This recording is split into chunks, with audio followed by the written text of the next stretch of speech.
بهترین کشتیگیر جهان بیمو ای المپیک پاریس بغلم کن. Round 1 Fight.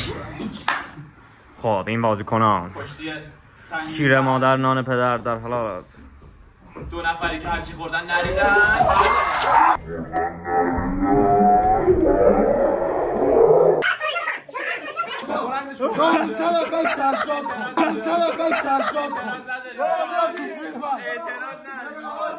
نظر شما چی بود؟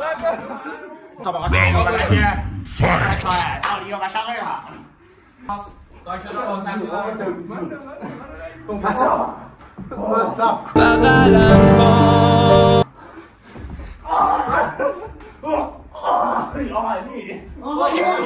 یکم بیاد برای پویا. بهترین کشتیگیر جهان بیمو ای المپیک پاریس.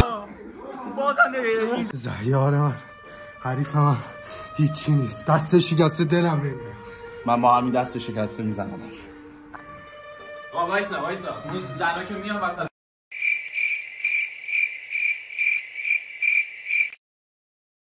Final round Fight. بله دو تا از سنگ وزنان کشور تیم شهریار و اسلام شهر رباط‌گری پویا مش میزنه. یه کارت زن. آقا جواب اینا رو نده. کارت زن دوم اخراجیه.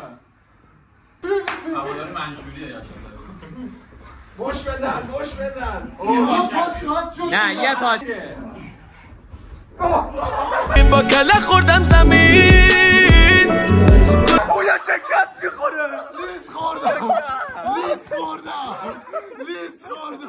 سر تو بذار و شونم خوابه.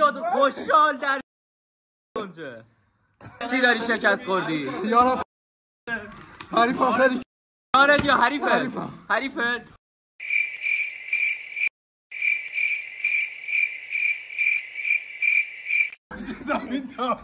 کسی باید دست جمعی و ریش و پش لات نمیشه. باید تابان داده باشه همینجوره.